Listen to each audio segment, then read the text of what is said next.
At sila mga operatiba na nangahuli ang mga dokumento magpala ng ito pa sa EDSA.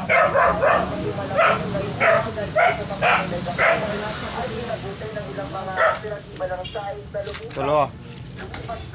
Buka.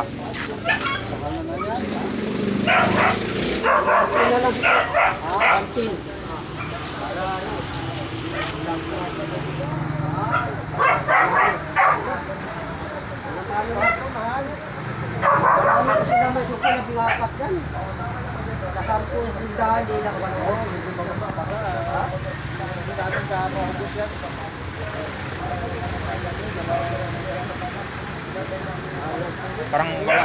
May bis tayo ng loka. May bis tayo dyan. Parang wala. Parang wala tayong bis.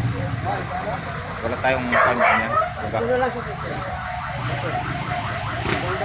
Hindi apat yan. Ilawin mo.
Base din naman sa latest na mga figures na binigay ng NAD ito, nung nagsimula ang NCAP noong 2026 na 1,112 na lumalabas.